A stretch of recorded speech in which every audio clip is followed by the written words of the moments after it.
All right, it is November 22nd. A story that's gotten lost in the Pigpen saga this year is a buck we call PB&J. He's a piebald buck that we had 2 encounters with last year. Once early in the season, he was bumping around with a doe, and then the next one was around this time of year. He walked under me at like 20 yards, and I elected to pass because I thought he was a 3-year-old. So today is about the story before the story. Leading into the season, I didn't have any pictures of PB&J. I thought he had either died, got killed by one of the dog clubs, or just simply moved on to a new area. Fast forward to a couple weeks ago, before I left for Kansas, PB&J has popped back up, and he is a stud. Still a giant body. His rack's still wonky, but he is he just has really cool markings on him. He's a piebald, like I said. Just a cool deer that we're going to try and get after. Now, with all that said, Buddy Anthony's place is in a county that has earn a buck, which means your first buck's free. Second buck, you cannot shoot until you kill a doe. Obviously, I shot my buck there earlier in the season. So I'm going to try and kill a doe tonight so that we can finish out the rest of the season trying to get PB&J on the ground. PB&J did pop up this morning at 5:30 on the opposite end of the field where we're going to be hunting, but he's working to the corner we'll be in. Ideally, we get one of these little slick heads come out early in the day. I can punch my tag on her, and then old PB&J slides out to come check the cut bean field for food and or lady company. I'll take either. All right, and just like that, we are set up in the tree. A little shaky, it's a little small, kind of dead at the top. We've hunted it before, we'll be fine. We're all set up on the field edge now, ready to rock and roll, hoping for a couple does to slide out here this corner to my left, and we can punch that tag so we can get after PB&J for the rest of the season. Stay tuned, let's see how it goes.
That's PB&J.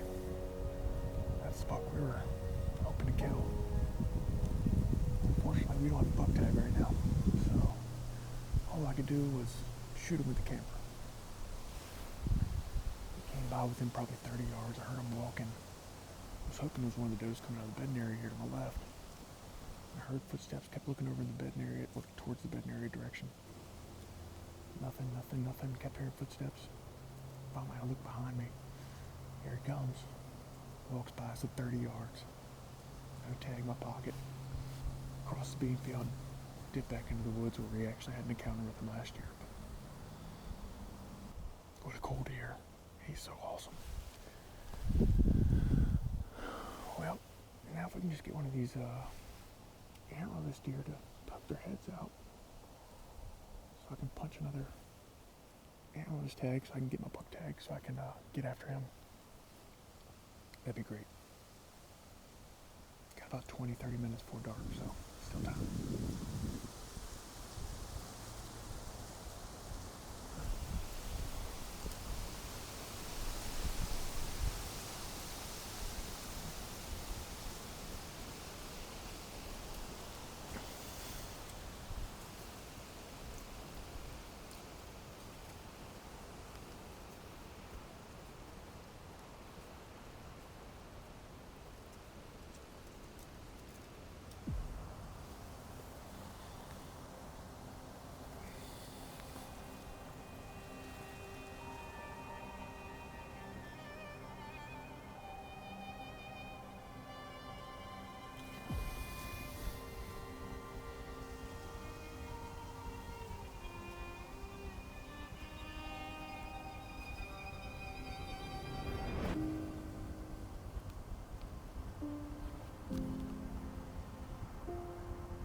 well, we are back in the truck because that all went down within 5 minutes legal light expiring.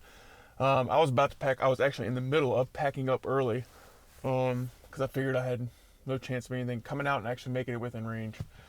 So I put the GoPros up, was reaching up to grab the ozonics, and as I looked, those 3 does were standing exactly where they came out the first time. Checked my watch. I had like 15 minutes before legal light. They cut the distance in half pretty quick, and I checked my phone again. I got 10 minutes. They break the distance in half again. I got about 6 minutes or so when I took a shot. Ranged her 34 yards, dialed it up on the old HHA, anchored in, let her rip, and it looks like an absolutely beautiful shot. I just got everything all broke down, climbed down from the saddle, got all the Lone Wolf, the fix, and their micro double sticks that I was using.